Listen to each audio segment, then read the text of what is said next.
Yes. This is your favorite coach back at it again. 10 toes down, about to tell you how it all went down. But first, hey, welcome back to Tomorrow Leader Sports Network with your host, Coach Walker. If you're new to the channel, please like, share, subscribe. That's right, guys. Subscribe to the channel. Like these videos, comment these videos. Guys, we're going live tonight. I have a guest that I'm looking to bring on, none other than Coach J.R. Sandlin from Jacksonville State University. That's right, guys. Jacksonville State University. He coaches in the FCS.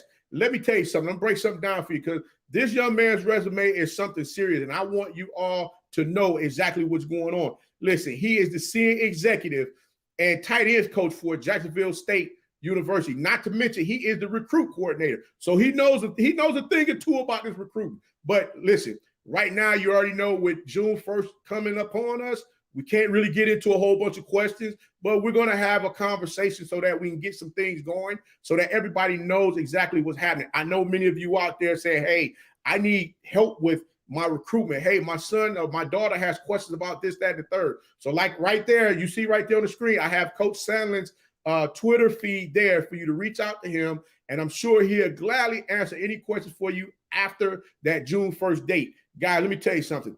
Not only has he been the tight ends coach and recruiting coordinator. Oh, excuse me, I forgot, coach. My apologies. He's also the NFL liaison for Jacksonville State University. Also, not to mention, he was the football recruiting analyst for none other than Notre Dame University. Also, he was the director of recruiting for the University of Tennessee. And Roll Tide, Alabama. That's right, guys. He was also the football recruiting intern for Alabama, for the University of Alabama. So, guys, let me tell you something. This young man here has a extensive resume, especially when it comes to him putting in work when it comes to recruiting. And not to mention, guys, like I said, he is a coach. He is a player's coach. And what he's able to get the best out of these young men, letting them know exactly what he's bringing to the table and what it requires from them. A lot of people don't understand that. Sometimes you got to put in a little extra work to get everybody to see exactly what's happening. And you want to move things forward. You got to keep that needle. You know, when that needle gets here, it gets stuck. You got to start pushing that needle. You got to get behind and push that needle, boy. You got to push that needle a little more so you can keep that car moving.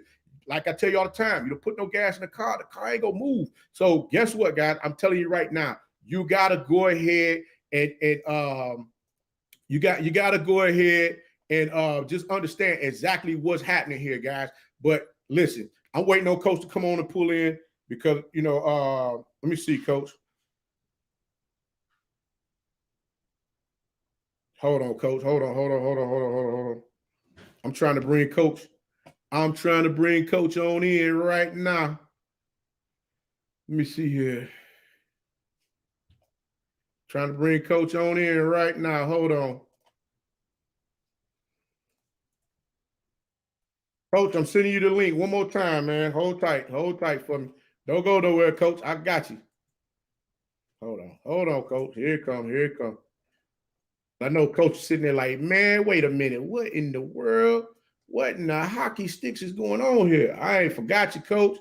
Send it again, Coach. Check it out. You should have it, Coach. You should have it. You should have it, Coach.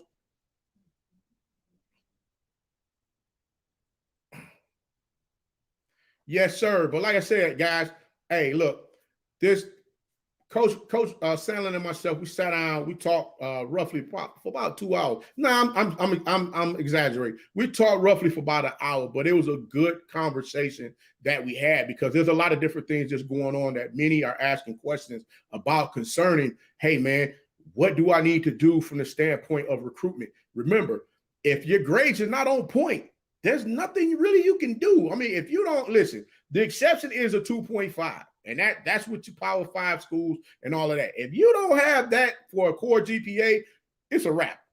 I'm going to tell you that right now. 2.3, they might let you practice. Now, if you just that monster that they got to have out there on the field to, that's going to make them better, then I'm telling you right now, give me 1 second. I'm going to tell you, I'm going to mute my mic. Give me 1 second.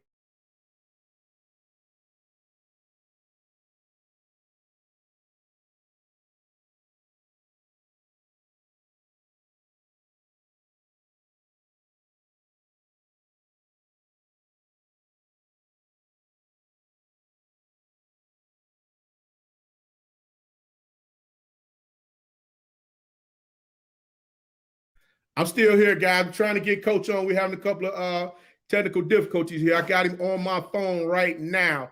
Matter of fact, Coach, you know what? We just gonna improvise. Let's see if we can improvise this thing right quick. Say something, Coach. See if the people can hear you. Hey, what's going on? You can hear me? All right, hey, guys, for all of you that's out there right now, if you can hear Coach's voice, if you can hear Coach Sandlin's voice, please type a message saying you can hear Coach. Just say, I hear you, Coach.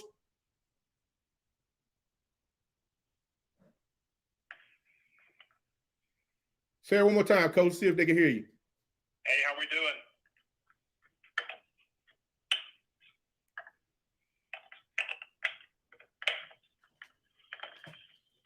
Hold on, let me see.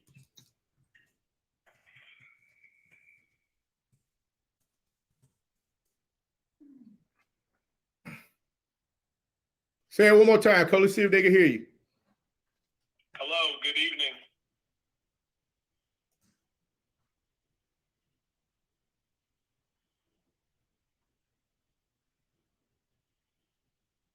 Nope. No one was able to say that they can hear you or not. Okay. Let me see here. Let me see here. I can try this new link you just sent me. Do that one. Use the new one. Coach, use the new link. Okay. All right, guys, I'm still here. I'm trying to get Coach. I'm trying to bring Coach Sandlin into this thing here. You can't hear him? Okay, off script. Hold on 1 second. I'm about to bring him on. I sent him another link. He's about to try. You hear him? All right, there we go. What's going on, Coach? How we doing? You doing all right? Fantastic. I'm going to take you off the phone. Everything's good. How about yourself, kind sir?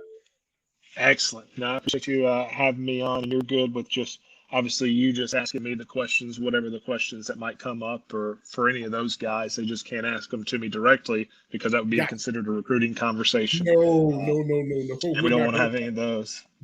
But no, I appreciate you having me. I know we got to visit a little bit beforehand, I guess last week, and just, it was a great conversation, just life and football, and I think that's what this game's all about.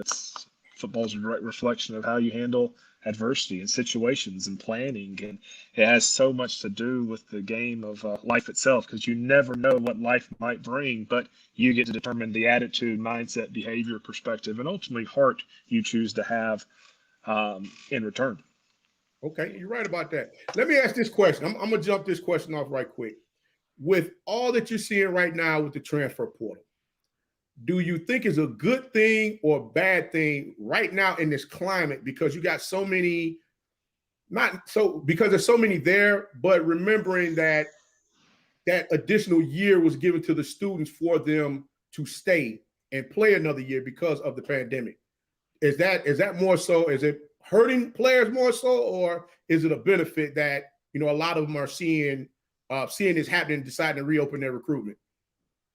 I think you got to look at each player has their own situation. I don't want to make a blanket statement for anybody's situation, because you have to listen to everyone's situation to have some type of understanding. I think that's something a lot of people don't do a good job, just listening. What's your situation's like? But just overall, yes, they're given an extra year of eligibility, but that doesn't stop the academic clock. Sure, a lot of these kids could also still graduate, get their degree at this current location, and go somewhere else. But I think you got to remember the climate in college football is always, you must win now.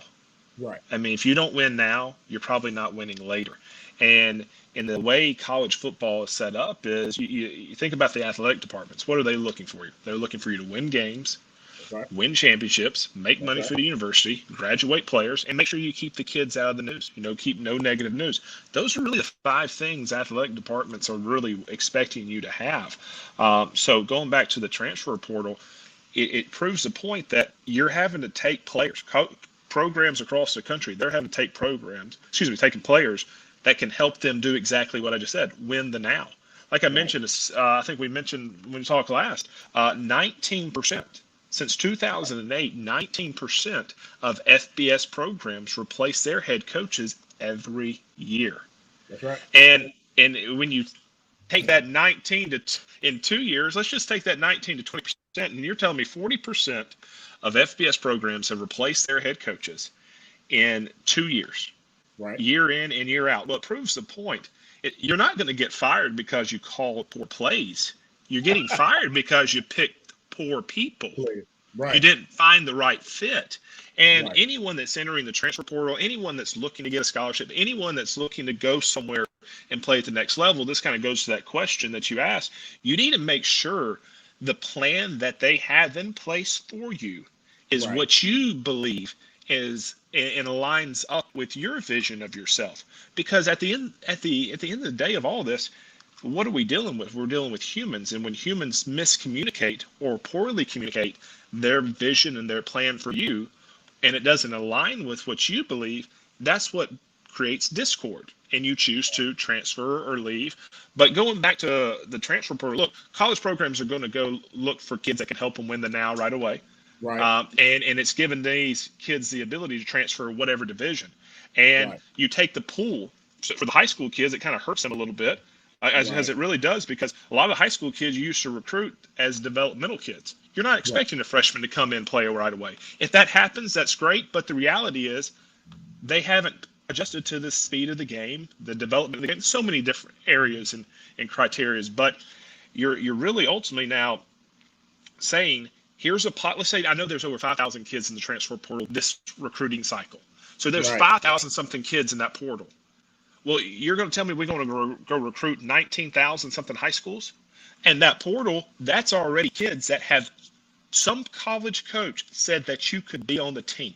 Right. Right. So that's such a smaller pool that you can evaluate, pick and pluck from. And ultimately, when they got to also remember, when they take a kid from the transfer portal, that means the kids that they currently have in place there at that position cannot play for them. That's what they're saying. Right. That's what they're saying. It's no different than JUCO recruiting. When you went to go take a junior college kid, that means the current kids that you have in place are not producing the way you expected them to, or progressing the way you're expecting to. So you're trying to bring someone in that can play immediately and go back to what we said, win the now. That's right. But and one key ingredient that you said there also about the communication piece. And I think a lot of times when these individuals, the student athletes go on their recruiting trips, I think they're so caught up in the beauty, the glitz and glamour. Yes. The glitz and glamour, and they forget those questions. And it's like I saw one of the posts that you put up about on Twitter. You said about the grades. You said was it the A's, B's, C's, D's? What? Just repeat that one again, Coach. That I'm trying to remember it off the top of my head. Man, I don't know. I just write them. I put them in a draft, and when I think about it, listen. I put listen carefully. C's, D's, and F's don't cut it. You must have a 2.3 core GPA to be a qualifier. I actually wrote another one today that said, "Hey, you can't like we all know an A means excellent, B's good, C satisfactory, D below average, F failing. Well, you can't expect to be an A on the field and a D in the classroom. It actually, I think people got to remember." The grades and play work together. Right. One thing I'm always shocked by players when they tell or talk to you or talk to other coaches about, Coach, I just really don't like school. You don't like school. So let me tell you what you just told a coach. You don't like the requirements placed on you to participate and play in the game of your choosing. That's right. So it also tells me what other set standards do you dislike, because you don't get to be your own boss here. The standard is a boss. The standard is very set. I don't get to control it. You don't get to control it. It's set. It's also when that you hear the kids say the coach is sleeping on me or they just doesn't like me. No, actually, you remember the numbers. The numbers are against you. And may they ever be in your favor. But the numbers of kids from high school to college to the NFL, and the NFL players keeping the money they make, it's not in their favor. I mean, the statistics are just the statistics, and I can't control that. That's just the statistics, and I think people got to remember the numbers. The numbers have no failings. The numbers have no friends. They are just there. And I think a lot of times you see people get upset at those things, but you got to remember numbers are what? Objective. Objective. That's right. That's it. They're not subjective. They don't dictate on our opinions and stuff. They're just there. They're objective, and they're the facts. Let me ask you this question. Mm-hmm. What's the recipe that you guys are putting together over there at Jacksonville State University? Because you guys won the Ohio Valley State Conference 14, 15, 16, 17, 18, and 2020. Yeah, 6 out of the last 7 years. That's right. Right.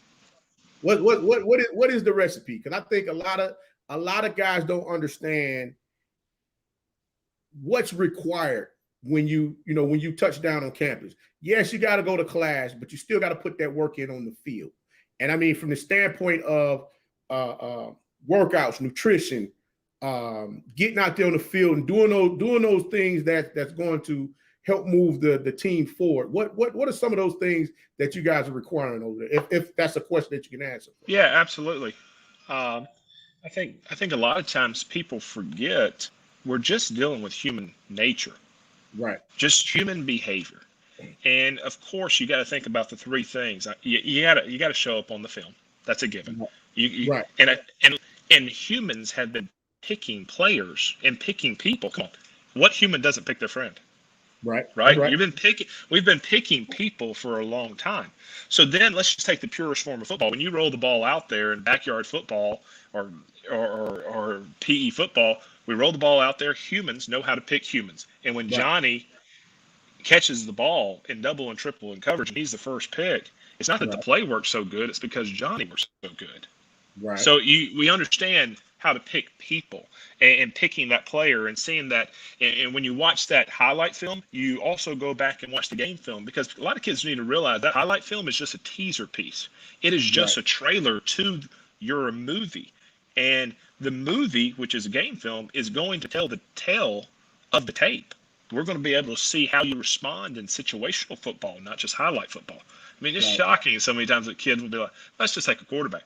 You look at third and short plays. You look in 4th and 1. You look at situational. You look at first quarter drives.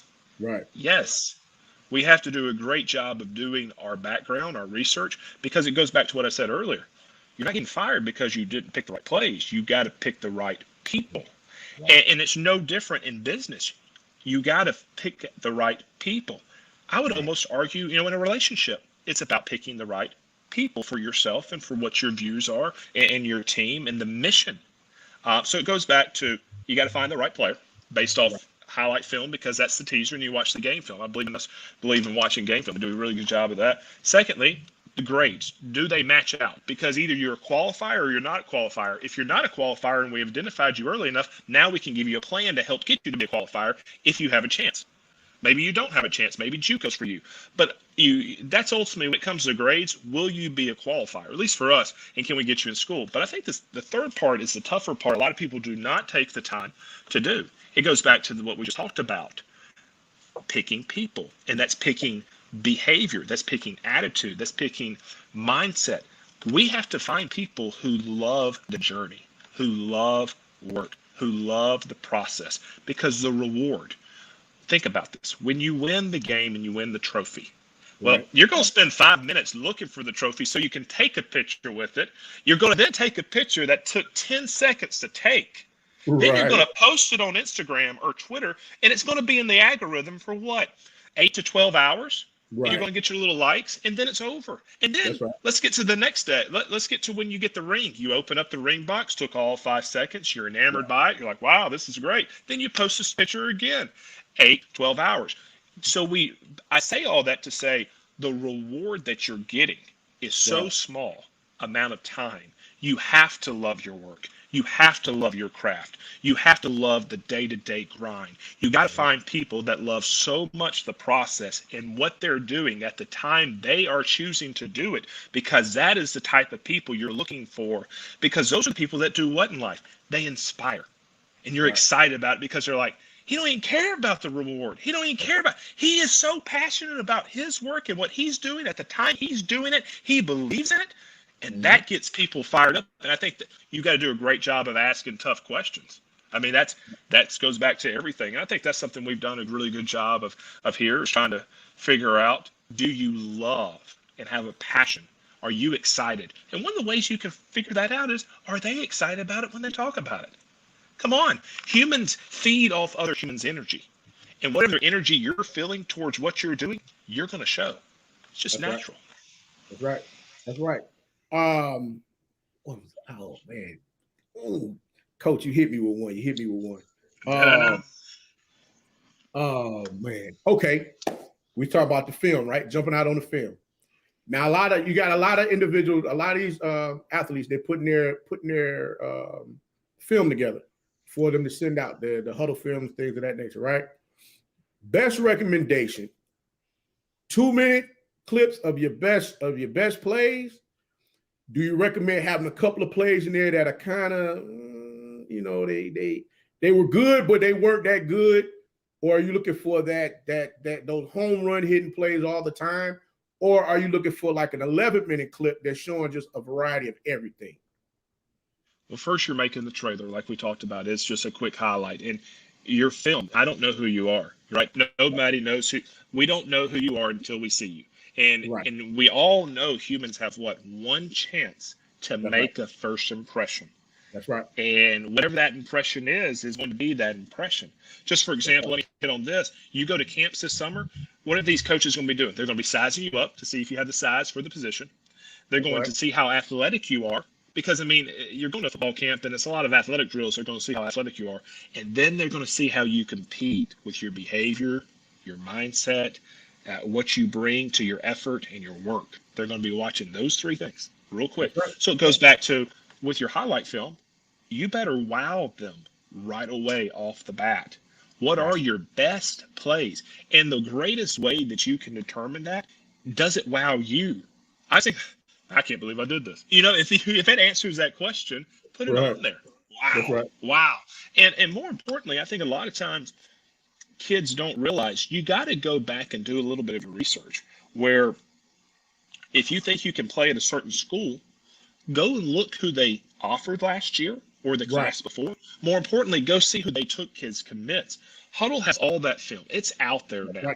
And I'm never going to tell a kid to compare themselves to another player at all. That's not what life's about. But there is a set standard. That's what they believe were a committable player for them that they signed.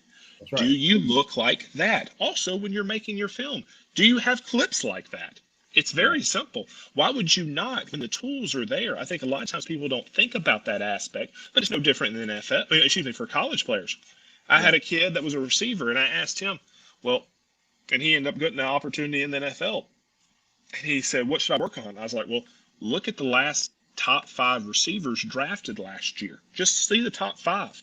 You're going to see plenty of reports out there about them, but do you have any idea what their film looks like? Right. But you want to be an NFL pick. You want to be someone that the NFL says is a great player, yada, yada, yada. Well, don't compare yourself to those people, but go watch them as a set standard, because those are the ones that got drafted last year. The NFL determined who they were, not you, not me, not anybody else. The NFL did. So again, you can look at it from that part and build it from there. So you got to put plays that wow you and jump off. Let's just use a running back, though. You really don't want, if you're a running back, you don't want to see the same clips over and over either. For example, if I'm sweep right, sweep left, sweep right, sweep left, touchdown, touchdown, touchdown, touch. Well, that's great. But what have you showed? You showed that you can outrun everyone. You had burst and acceleration. You had speed. You can hit the outside. But then how many questions did you leave for the evaluator? I never saw you block. I never saw you catch the ball. I never saw you run between the tackles. I never saw you run over someone and make someone miss in space. That's right. Can you make the first person miss? All I saw was sweep, sweep, sweep, sweep, sweep. Touchdown, that's great. But a lot of times you don't want to leave questions, because when you leave questions, those coaches will write, didn't see this, didn't see this, didn't see this. So then when you come to camps, that's what they got to see. Or if they come see your practice when we're allowed to ever go back out, obviously next year, that's what they're watching for. Or when you come to football games, when we come out this fall and come to games, those are some of the things we're evaluating. But then obviously on game day for a kid, that's totally different, because you're evaluating so much more. You're seeing how he interacts with the coach, how he takes coaching, how he interacts with a teammate, his warm-ups, if he's vocal. I could list those things, because you're making a commitment when you get to that point to make an offer. More importantly, when you take a commitment. And like I said, picking people will cost you if you pick poorly. Right. Absolutely correct. We talked about the grades. We talked about picking poorly. We talked about the film. Let me touch back real quick on that plan, because what you said, they get back with the glit and the glamour, and they get excited about the logo and all that stuff. Let's just talk about if the people of the place, which are the coaches, don't give you a plan for you, what's going to happen? If you as the human, let's just use human. It doesn't matter if you're on a team. It doesn't matter if you're a business. Might be even family. If there's not a plan, you as a human, you're going to start wondering, what's the purpose? Right. And when you start wondering the purpose, you're going to go, what's my place? And when you don't know the place, you're going to go right away to what? What's the point? What's the point? And I think clear communication, giving a detailed plan, because you could ask, I mean, any kid could ask, hey, what's the plan for me? What's the plan for me? I know I'm a teammate. I'm not saying, hey, I'm not being selfish. I just want to know we're all doers. Every human on the planet Earth is a doer. But if you don't define what you want the doer to do, never expect the doer to do. Real simple. So I think any player can ask, what's the plan for me? But secondly, the question to follow up with that, how do you value me and how do you value using me? Because we have to use players to make the plays to help us win games. So there's nothing wrong to ask those things. One of the guys was wanting to know what do you do when you have the same schools talking the same type of language?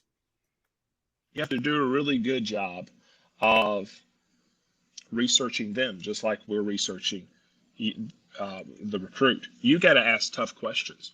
You also need to use a history. You can use the history of what they say. Go back and see how they used the player in the past, because history repeats itself. But you got to use your research, and that is history, to cross-check what they're saying. Secondly, it's amazing how many times I see prospects don't reach out, and now you have all the capability in the world with social media and networking to former players that played for them. Right. And find out questions. How was he as a coach? How does he, what does hard coaching mean? How does he care for his players? All these different questions. How did they utilize you? How did they convey that message? Right. You have a lot of access now with social media and everything to ask questions to people that were former players and stuff. Maybe, and look, I don't know if they're going to answer you or not, but it doesn't mean you don't have the access. But you also have to be persistent enough to get some of those questions answered, and then ask multiple people as well in the program, because you want to hear the same thing being said. When you don't hear the same thing being said, you got to question communication. And you just want to make sure too, like, for example, let's just use relationships, right? Because that's ultimately what it is. If you're in a relationship with a girlfriend and her definition of a boyfriend is not what you believe, there might be a problem, right? So y'all are both shooting at two different directions. Y'all are not working together. Y'all are both working at two. And I'm not lying, because it goes back to what I said. If you don't define what you want the doer to do, don't expect them to do it. And so many times we get frustrated because I just don't know my place. I mean, that's even a deeper talk for another thing. What's my place in this world? I mean, that's what we all want. We want to be seen. We want to be heard. We want to know we matter, and we have a place of ownership that we're making a difference in. So, I mean, I could go on for a whole sermon at that, but we'll leave that aside. Hey, you spot on with it, Coach. Matter of fact, another question I got was, what about coaches that only want to talk to the players and not the parents? Early on, you're recruiting the kid. When it gets down to the decision-making stuff, and you don't know how many of those kids are getting, you don't know how many people are in your shoes that are coaches initially are showing interest. I think it's later through the process they talk to the parents and the plans and stuff, because it needs to be, you're coming from a family to a new family, and you want to be able to correspond to all those family members in that. But early on, you got to remember, early on in the recruiting process, it's just the identification stage. You're just identifying so many names, and you're seeing where they're going to end up stacking up on the board. I don't think until it's much later on in the process where you get to know the individuals. I'm not asking a million questions about Johnny until later in the process. We just watched his film. He's going to be a qualifier. We know a few things about him, but we got to figure out really where does he stack up amongst all the other individuals before we get really into, because what happens when you build a board? You got your elite guys. These are no-brainers. Take all day an elite talent. They don't always exist. But then when you start building the board, you really start building the board with a lot of the same type of players with height and weight, and they can do a lot of the same athletic stuff. And that's when who you are and where you're at and the type of team. And a lot of those extra extra pluses come into play, but that doesn't come until I believe a little bit later in the process when you're ready to take kids and stuff. So many of the early offers and stuff, it's so much of identification. I mean, come on, like, how many kids have you ever seen? He got the first offer and they commit a day of. I mean, that's very rare again, because look, humans are what? We know they're greedy. So they're going to try to collect as many offers as they can. Right. I mean, speaking of offers, when a player receives a letter from a college or a university, is that considered an offer, or is that just an interest letter? Or it depends. A lot of those are interest. A lot of those are interest letters. You got to remember the rules set that you can't offer an official offer letter until your senior year. I want to say it's August. Don't quote me on that. There's another date for September that might be for juniors receiving their first piece of mail correspondence, but I think it's August. Then I believe it's August 1 when you can send out official offer letters. So if kids were only reporting those, the real offer letters, they probably wouldn't have as many offers as claimed on social media or on all the sites, because those are the ones. And obviously, as you identify a huge group of kids that you're recruiting per class, it gets smaller and smaller and smaller as you get closer and closer to that signing day, because I think you got to find the right fit for you. And I always tell kids, I mean, yes, everyone wants to go to the NFL and stuff like that, but what school do you want to represent? What school do you want to have a degree from? Do they have that major? Are you excited about that? Do you see yourself ever going back there if you never played football? Ooh, that's a good question. That's a good question.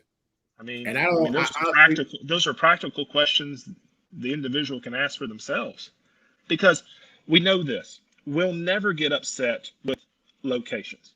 Right. Look, people make the place. Locations, a school without people is just a location on a map. That's all it is. So when we get upset at a place and we have discontent or disagreements, it's with people, always and forever. So, but you have to look, do you love that school? I've heard a couple of kids tell me, hey, I knew coaches won't come and go, but I want to play for a certain school because I grew up loving that school, believing in that school, wore the jersey.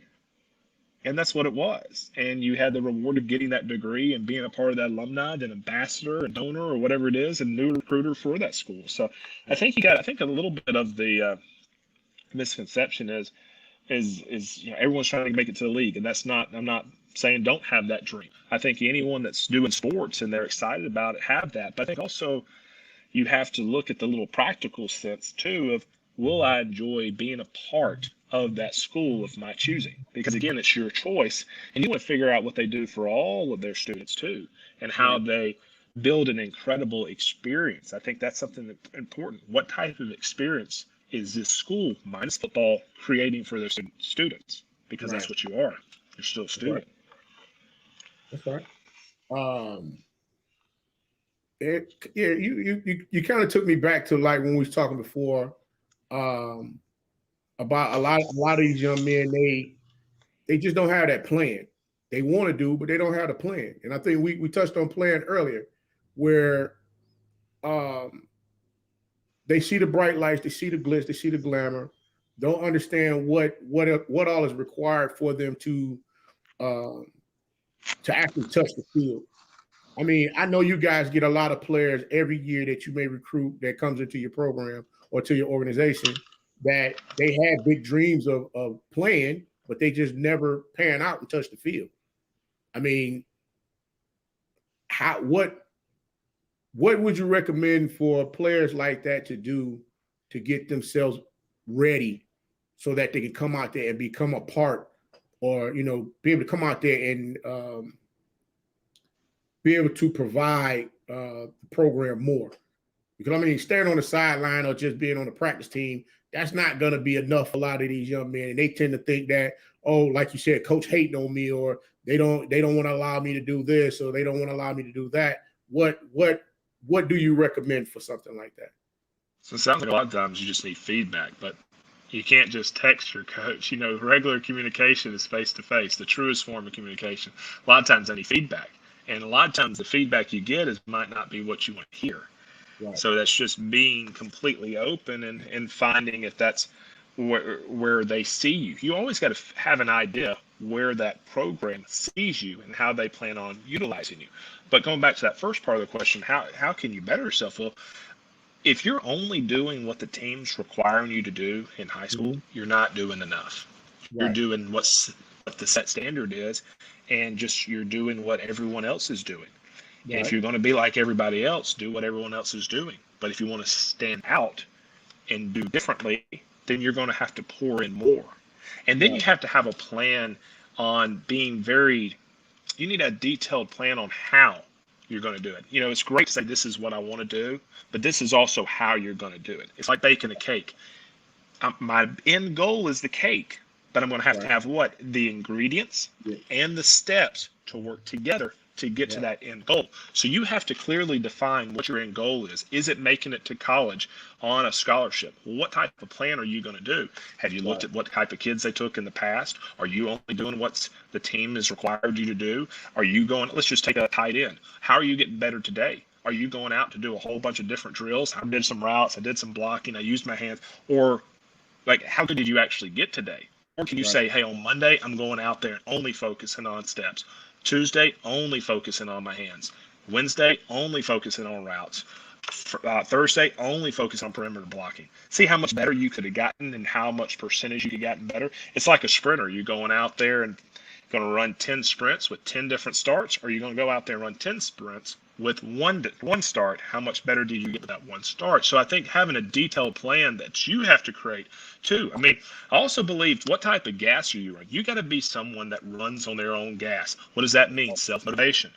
They are inspiring themselves. They don't have to have anyone pushing them to do it, because if you truly want it and you truly desire and you have that fire in your belly, then guess who's doing it? You are.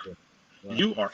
And go back to, there's plenty of on social media and YouTube. There's so many videos now on training and different styles, so you can do research. You don't know what you don't know. And one way we can learn is seeing how some of the people train in the past to get you where you want to be. But it's all out there, and you have to do a really good job of making a plan, a practical plan, because you can't just say, here's my end result, because you got to go back, well, what's the ingredients, the training, and how am I going to do it? I think that's ultimately what it is. You got to define what your end goal is, how am I going to do it, and what ingredients do I need? What instruments do I need? A lot of times we find out we are the problem. We don't have the energy, the want to, the drive, and if that's it, you're no different than other humans. Guess what we're all struggling with? Laziness. And we have to rebel against that laziness. Rebellion is not a bad term when it's pointed in the right direction. So rebel against that laziness. Right. One of the guys asked, he said, with Eddie George coming into Tennessee State, knowing he's bringing in coaches and advisors, do that make you step up your recruiting efforts? And do you think his impact is going to be huge for the conference, because there's some ballers in the Ohio Valley Conference that just need the recognition? Really, with obviously anyone that's bringing in people that have great experience, that's always a huge plus. Also, you got to figure out how they convey that experience to people, how they use it as a teaching style. As far as in recruiting and continuing to recruit the way we have, one thing, we're leaving the conference. We're going to the ASUN conference. We're not going to be in the OVC anymore. Next year we're in ASUN conference. It's made up of different teams. But I think that was a great hire for them. It's an exciting hire. You see what's happened at Jackson State with Deion Sanders and the noise and the buzz it's created. And I think that's good for a lot of times it's good for the game, because if you notice, what do you have to be in this game? You got to be relevant. And even if a team's not excelling to their standard, as long as you're still relevant, you're making noise, which means you're making news. And that's a good thing. And then kids are going to be drawn to that. People are drawn to that. So, I mean, I think they did a really good job of making a hire, bringing in people that can help you win. I mean, look, in recruiting, you're not no different in putting together a staff. You're not bringing anyone on your staff that you think is going to hurt you or is going to make you lose or not going to do their job. No different than like in recruiting. You're not bringing anyone on your team expecting them to not play, expecting them to fail, expecting them to transfer, expecting them to embarrass you or create negative news. You're not expecting any of those things when you recruit someone, but we also know those things happen. And I think kids got to remember too, when someone gets cut off of a team, and I know this is off the question now, when someone gets cut off the team, a lot of times you gave the people, the relationship, the scissors. Because no one's expecting, look, you're not bringing anyone expecting them to help you lose. Right.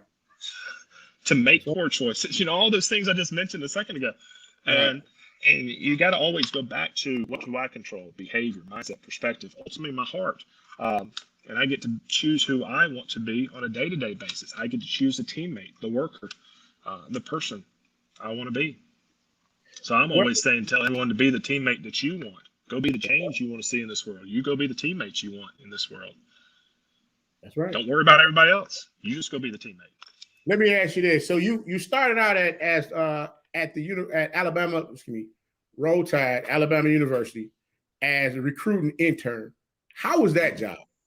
It was great. So I was there for 3 years. I was a recruiting GA for the first 2 years. I was able to get my master's there. Then I was recruiting intern my final year there. It was great to learn the process. A lot of the stuff that I know today, I always go back to your training. That was my first opportunity being in college football. That was where I had my training, and we always remember where we're trained at and how we learn to identify individuals, how we evaluate individuals. The 4 cores of recruiting is identifying, evaluating, marketing, and customer service.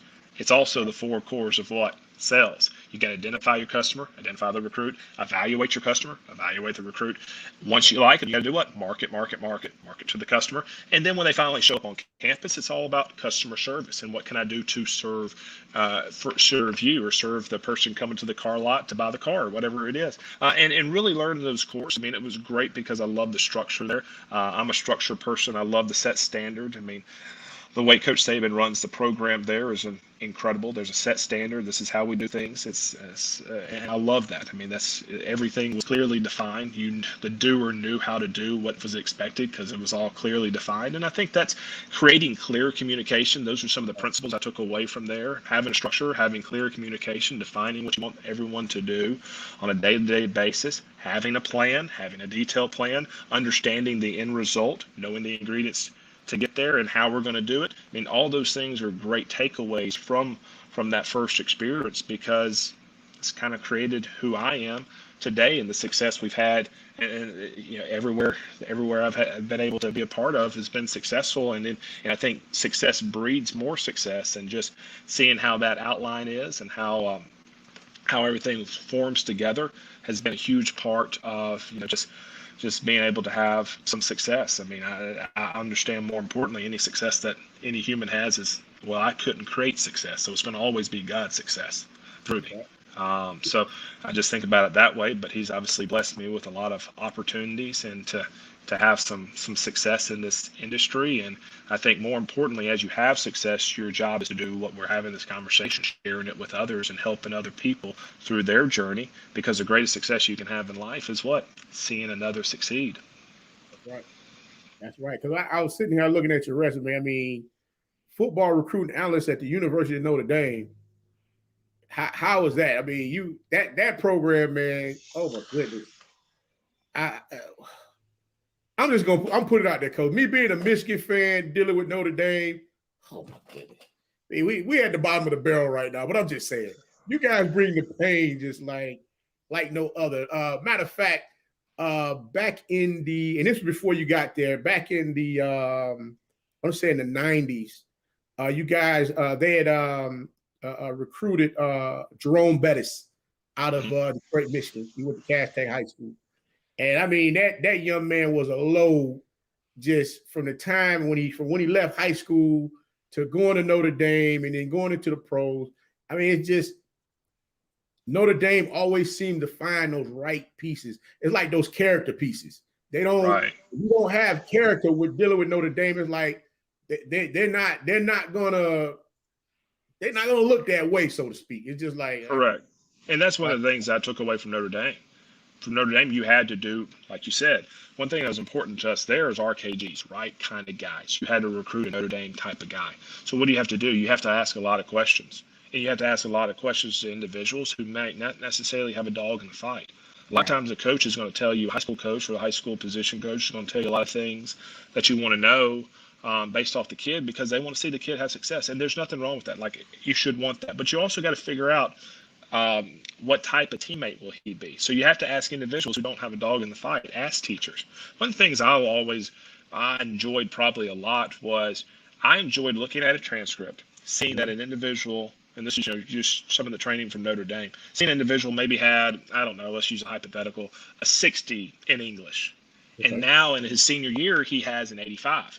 Well, why would you not talk to his ninth grade teacher and his senior teacher to find out what changed? What's different? Obviously, there's a difference in the grade because you ask those questions for, like, you're coming to our classroom as a coach, but you're also coming to a university classroom. We need to know what type of student you are.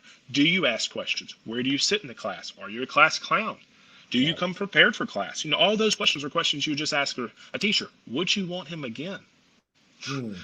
Just questions that these teachers don't have a dog in the fight. I mean, it's, if you get to go, you go. If you don't, you don't. So, I mean, I think it's important to ask those questions because you got to figure out who they are. If you don't ask questions about who Johnny or Jimmy is, I don't think that's right. You're going to be dealing with the who more so than the player. You're always going to be dealing with the who he is instead of just the player. And for example, I mean, you got to ask great questions like the type of teammate. The questions we ask coaches all the time. What's the type of teammate? How does he demonstrate respect? What's his time management skills? What is his work ethic like? What's his readiness to learn? I mean, those are 5 questions that you as a player control based off how you act and your behavior. And these are great questions because I've seen this one before. I'm not lying. I've asked this one many times before. Hey, does he love football? Coach loves football. Well, let me ask you this. Does he show up on time, or do you really think he's a great worker and stuff? He could work better. Well, let me ask you this. Would you hire him to work for you? Nah. Okay, so he loves football? Like, if you don't love work, then you probably don't love football because work is what you're choosing to do. Don't just love the rewards and the gear and whatever it is, the post or whatever it is that's driving your gears. It's got to be the work always and forever because let the destination take care of itself. Just focus on the journey and the process and what you're doing for it each and every day. But again, going back to the question, you got to find those right type of guys. That's what I took away from Notre Dame because what I said earlier in our conversation, coaches don't get fired for picking the wrong plays. You get fired for picking the wrong people because they don't produce the way you expected them to produce. And why is that? Well, I personally don't believe the 18, 19-year-old is changing that whole much. If you have habits of being late now, you're going to probably have habits of being late in college. Just like if you're scoring touchdowns in high school, there's a good chance you'll score touchdowns in college. Just like if you're, if you don't take any notes now in getting ready for a game, you're probably not taking any notes in college, or you got to be trained to do all those things. But you see, there's an attitude of training. Are you going to be open to it? Are you going to be willing? You've never done it. Man, I know my game. I know my game. My game, I don't have to do all that. Do you? Are you going to be a student of your game? I mean, all of those things matter. All right. I mean, if you're not a vocal leader now, and I'm not saying you have to be a vocal leader, but you're probably not going to be a vocal leader later. If you're not an encouraging teammate, or if you probably won't be one later. It just kind of goes hand in hand because a lot of that behavior is going to be who you are. And figuring out, look, if you can find people that love what they're doing, going back to what I said earlier, that are inspiring, that you find inspiring, then you're going to have a special group of people. And they're all inspiring together. I mean, I get so many chills just looking for that day because I have a dream one day of obviously being a head football coach. And I want to get to that place where you pick the people, place the people, you pour into the people, you ultimately protect the people, and then prepare them and help them find their passion, find their passion, their purpose and their place in this world, where they get to go be and make a difference in their world. The only way you can change your world is choosing to be the change you want to see in it. That's right. So I think finding those individuals, that's a beautiful key. And I'm the NFL liaison here. I've dealt with the NFL for a long time, and enjoying listening to their questions. I mean, they ask a lot of those gut-wrench questions that aren't really hard questions, but for example, if I asked you as a prospect, what type of team? Tell me, what does teammate mean to you? And you answer it. Guess. Sure, right? I mean, everyone has a different definition, but guess what I love doing? I love asking, hey, what does teammate mean to you? What does hard work mean to you? What does character mean to you? What does student athlete mean to you? Because whatever definition you tell me, I get to hold you accountable to your words, not mine. They're your words, because it's your set standard that you have for your life. And if you don't live up to that standard, are you a liar? Does it mean anything to you? You see what I mean? It's not my words. It's your words. Right. And I think holding them accountable to that set standard, that's exactly what a coach does. That's what a mentor does. That's what a parent does. That's what anyone that cares about you and seeing you having you to succeed will do. Right. Because they're going to hold you accountable to your set standard that you just said was a teammate, a hard worker, a student athlete. You get the idea. That's right. That's right. Wow. Yeah, you got me on that one. Wow. We almost back at the same. We almost back on that conversation we had the first time.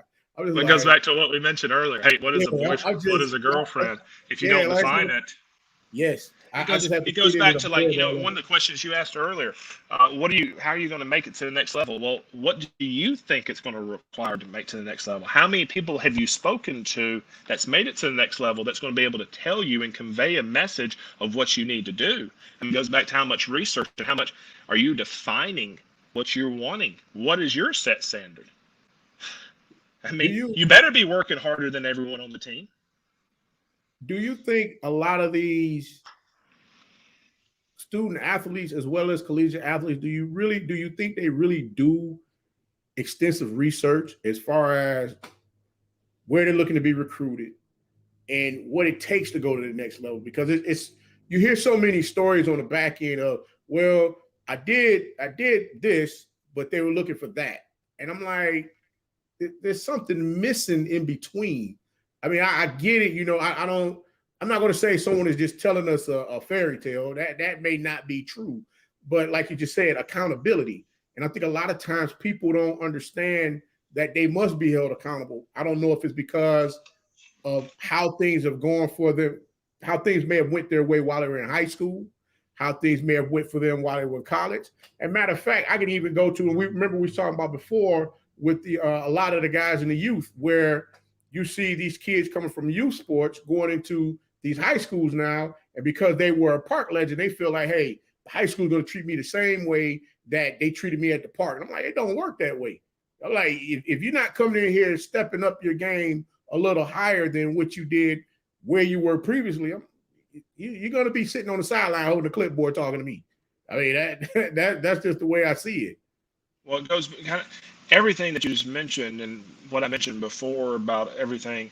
It kind of goes back to this question. Are you doing what you need to now? Because all you have is the now. If you're not doing it now, why would you do it later? If you're not winning now, why would you be doing it later? You see what I mean?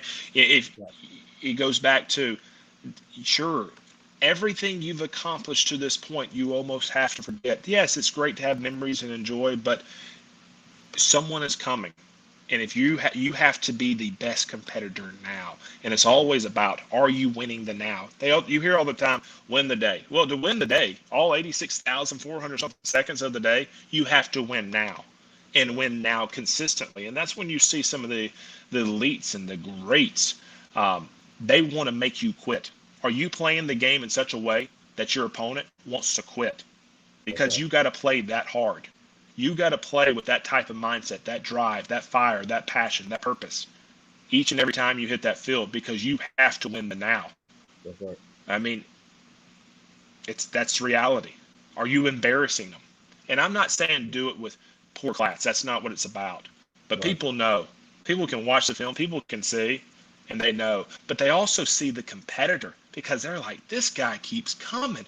He is relentless. How many times can we say someone's relentless? You know that's inspiring. How many times can you say someone is overpowering? You know that it's inspiring. And then when you say they're consistent at it, oh my gosh. But he keeps coming, he keeps coming.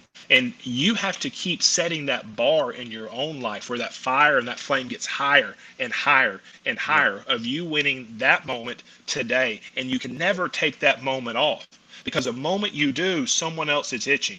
Because we got to remember, humans are envious. They're covetous. They're always wanting what you have. That's not changing. That will not change in our lifetime. Humans are full of envy. It's one of the 7 deadly sins. And we covet. We want things that we don't have, and we'll come after them. That's human nature. That's just our naturalness. So I think you have to set that bar, and you have to continue to push yourself, because you're a direct reflection of what? The choices and decisions you've made. And you get to define it each and every day. Look, I have a pen. You get to write the history. You hold the pen. How are you going to do it now, today? And keep pushing yourself at it and just setting that bar higher and higher, and that drive greater and greater, because you're going to get to the results that you want. But you do it not by focusing on the results, by winning now. Right. Let me ask you this. Is it against NCAA rules for players to contact other schools and coaches before entering into that transfer portal? You don't need to do that. I mean, you probably don't need to do that. You need to be in the portal before any of that stuff happens. Okay. All right. And then, or is that part of the plan or process for players entering into the transfer portal for them to reach out to those other schools and coaches? I think any of those questions need to be answered truly. I mean, I don't want to comment on that. They all need to be answered through the compliance office. I mean, if you have those type of questions, that's what the compliance office is for. I would always direct them to those offices. Guys, this is one thing I want everybody to understand, for all of you that are out there. We appreciate you guys sitting in on this.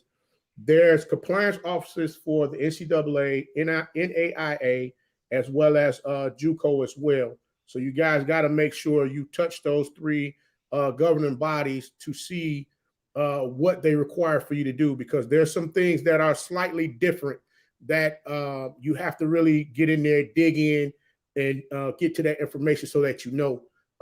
That was a great question that was asked, but Coach can't really get into that because, like I said, right, he's not going to be able to answer that question directly. Not saying that he's not going to be able to answer that question directly because of the fact that there's multiple governing bodies that we're consistently dealing with when it comes to recruitment.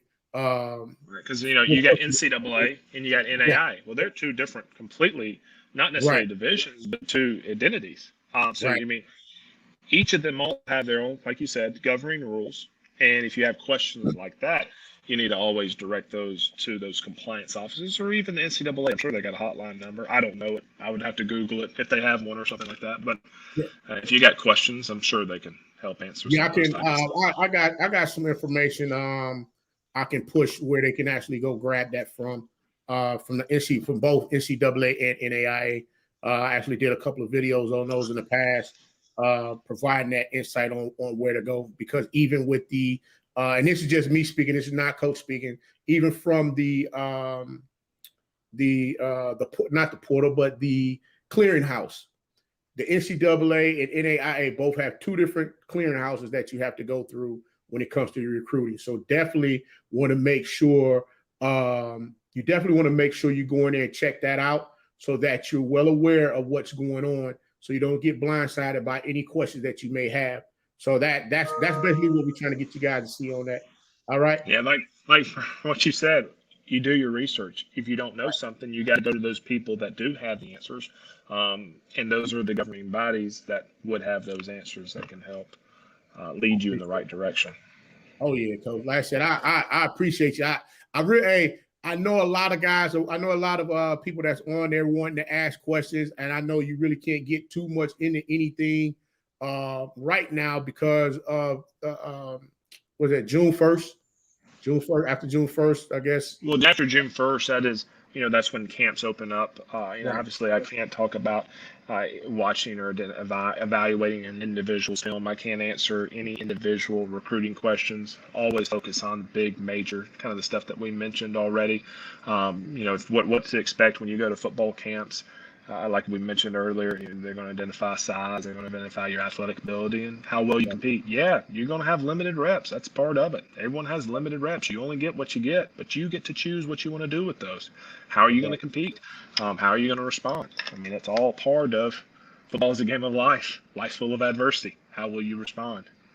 I got 2 questions. I got 2 more questions for you, Coach. The first one is, will the NCAA limit contact on Twitter? And the second one is, when a lot of these student athletes are going to these camps, when they go to these camps, should they be well aware of what they're going there for? And should they not take the camp lightly?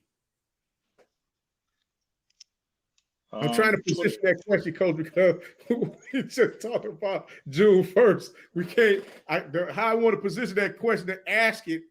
I know I can't ask you that till after June 1st, but I know there's a lot of camps. What's the ideal question? Well, basically, a lot of student athletes are wondering, like when they go to these prospect camps, and they go out there and say, because the lines are long, they're not really going out there to get the reps. Like we were just talking about reps, right? My thing was, what I've been telling my boys is, listen, when we go to these camps, excuse my language, I tell them, I don't give a damn. If somebody got their hands on their hips and they look like they ain't ready to go, if you're ready to go, take it behind the front line and let's go. The more times they see you, the better they're going to say, hey, this kid is really willing to get out here and get after it. And I guess I'm trying to put them in the mindset of you got to be hungry, because if you're not hungry and looking to get the eyes on you to see what's going on, then you can't get mad when no one is willing to say, hey, I think you're a very good player. Why don't you become a part of our program and let's build together? Well, what are we building a team of? We're building a team of competitors. You got to show that you're a competitor, but you also got to do it in the right mindset of, I got to show class. It's not being a shove or all that kind of, it's still being play the game with class, but also show that you're a competitor. I think of a lot of these guys that are seniors, I'm just talking openly, a lot of the guys that are seniors going to some of these camps, you got to figure out too. Now, I think the mega camps, personally, they're going to have a lot of people there. That's a great opportunity for the underclassmen and a lot of people, even upperclassmen, those seniors, to get their eyes on you, because these mega camps have tons of schools, and that's everywhere from Division I all the way to NAIA Division III. It's going to have so many eyes on you, and the more eyes, the better the opportunity you get, and someone might see someone there, and I think those are great. But when you start looking at some of these, I don't know, just take a one-day college camp, and you're a senior, you got to figure out, are you going there to get evaluated, or are you going there to learn a skill? Is this about going to be more of a, are they going to be watching you as that type of prospect, or what? Now, you got to look at also to see how many of these programs have kids taken. I don't know, let's use a hypothetical. If the school has 5 linemen committed, are they really looking for another lineman? I don't know. You'd have to find out. Those are great questions you need to find out before going. So, I mean, you got to do, again, a little bit of the research. But going back to the competing part, yeah, you got to be hungry. You got it first. You get one chance to make a first impression. How are you going to be seen? You get to determine your energy, your effort, your play, your drive. You get to show those aspects. Look, when you're going to camp, like I mentioned earlier, they're going to be looking at your size. They want to see how you size up against, say, everyone. And that's not necessarily just height and weight. They want to see how you size up and you compete, and how you compete.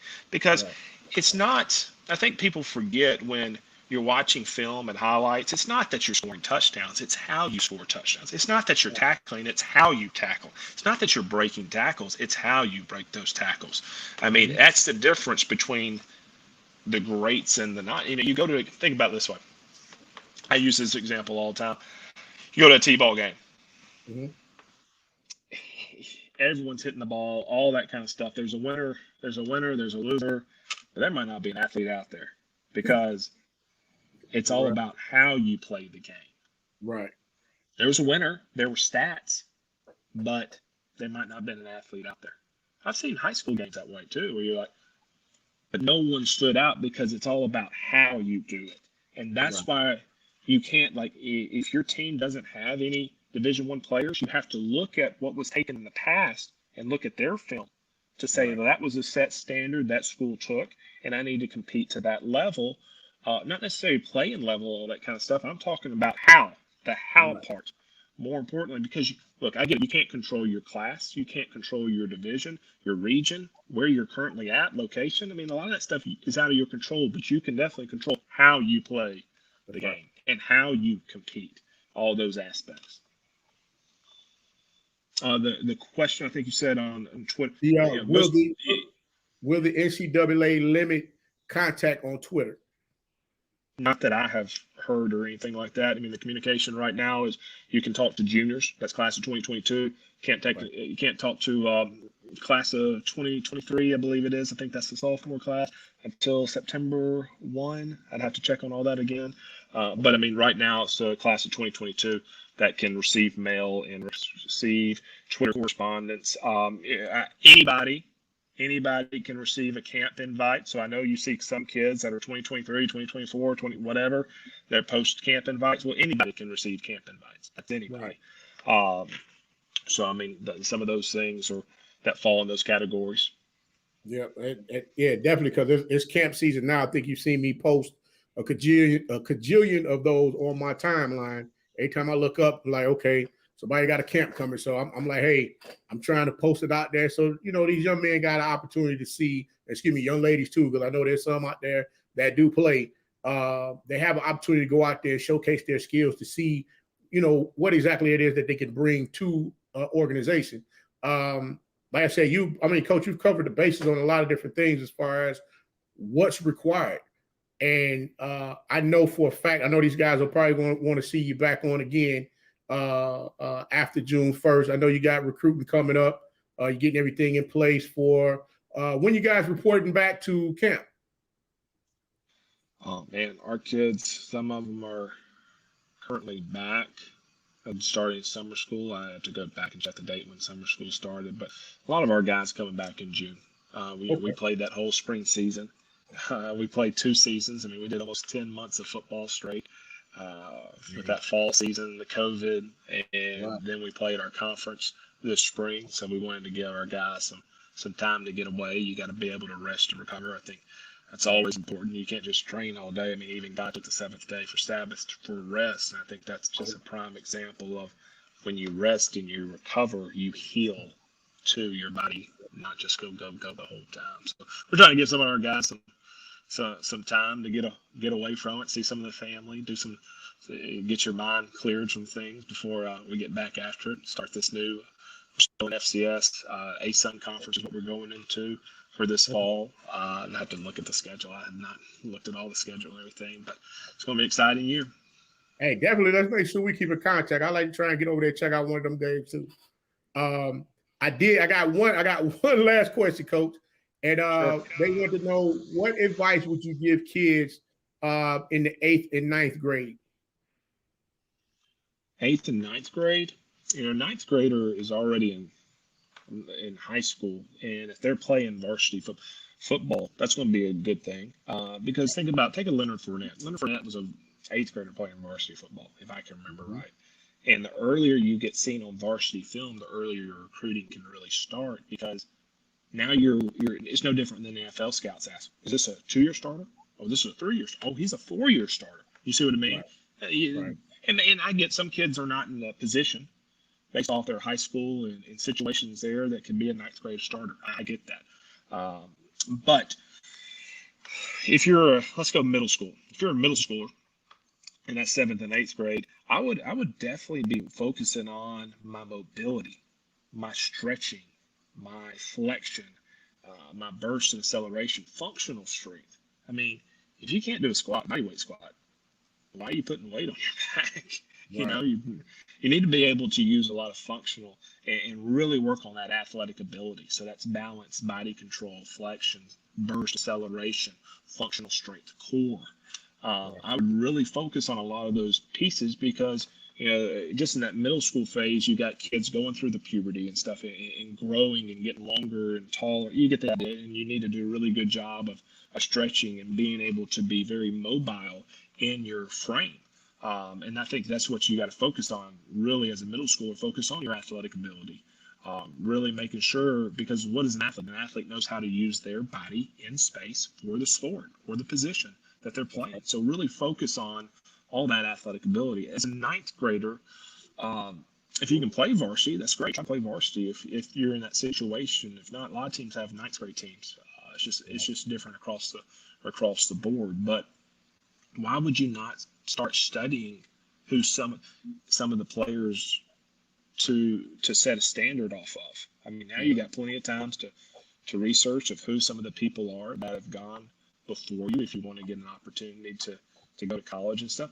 But also, more importantly for ninth graders, I would say this: make sure you have your grades. Make sure you have your grades. Make sure you have your grades. I said it 3 times because when I see a transcript that's poor, a lot of times it's that ninth grade year. And I get that you're entering high school. There's new distractions. There's new people you might be trying to impress. I don't know. There's so many different things that go into it. But those grades, remember, like we mentioned earlier, work hand in hand with playing time and playing ability. You got to have those grades because too many times I see someone make all C's. Well, if you made all C's your first year, now you're only sitting with a 2.0. You do realize it's a 2-3 core GPA. And I think that ninth grader needs to realize too, what is a core GPA? What is a core? How is that core GPA calculated? What are core classes? I mean, educate.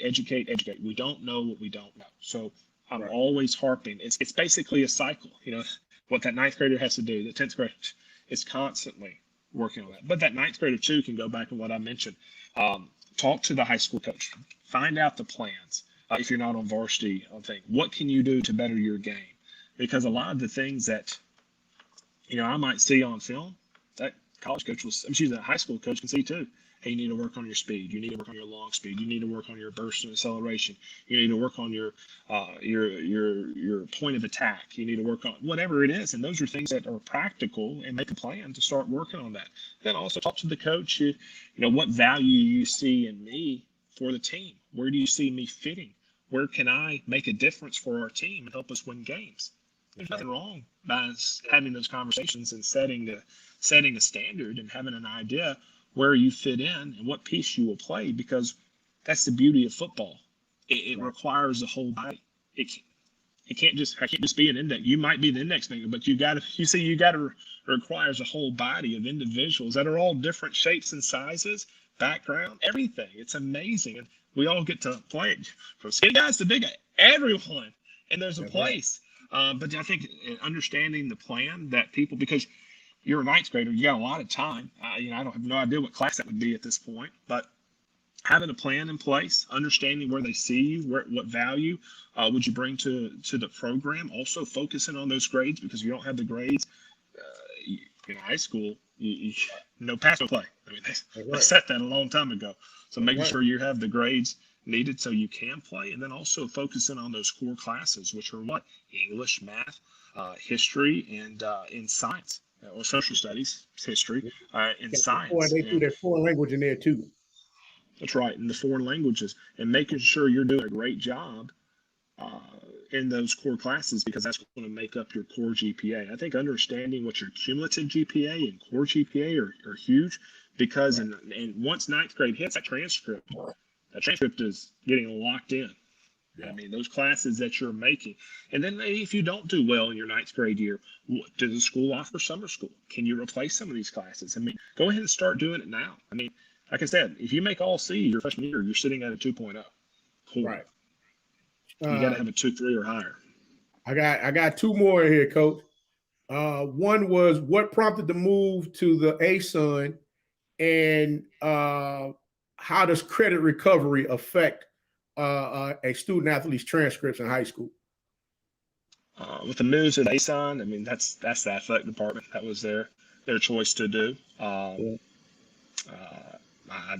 couldn't answer it other than that's what the direction of the athletic department wanted to go. I mean, I think A-Sun wanted to have football. This is the first time they're going to have football, or maybe they had it in the past, but they were forming a football.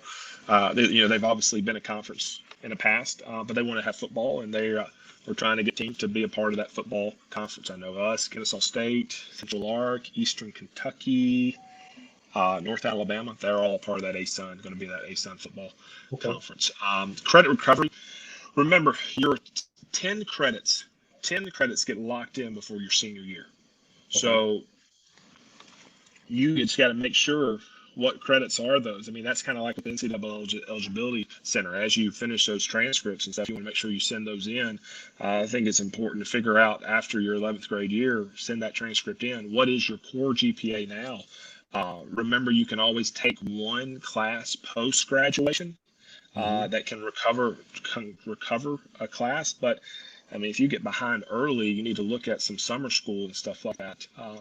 And talk to your counselor, get with your coach. I mean, they obviously they're the ones that have to help set that plan up and find out which classes. You want to make sure that they're all accredited through your school with the NCAA Eligibility Center, or if you have to take them outside your school, you want to make sure that school, or I don't want to say company, but that online school or whatever they are, wherever you choose to take those classes, you want to make sure that they're all accredited through the NCAA. But that's when you got to work with your counselors and stuff. But remember that 10 core classes get locked in before your senior year. So if you really mess up that freshman year, start looking to see where you can have some credit recovery. Post graduation, you only get one class to make that change and to help correct that. But in the process beforehand, your counselor and your high school coach can help keep you on the track of those core GPA and see where you're at. Gotcha. Okay. All right. Hey, Coach, I truly appreciate you for coming in here this evening, man. I know we had some conflicts here in the technical difficulties. I appreciate you. Definitely, we're gonna sit down and chop it up some more. I really enjoy the conversations that you and I have had, and look forward to having many more. Absolutely. No, I really appreciate, like you said, having me on, being able to share some insight. Hope it helps help some of the kids. You don't know what you don't know. And I think that's ultimately what it's about, just helping others and paying it forward and serving the human hearts. That's what life's about. Take what you know and share it. And just help someone, serve someone, honor someone, respect someone. Why not? Indeed. Kindness is free. Indeed. You're right about that. Hey, Coach, I appreciate you. Thank you.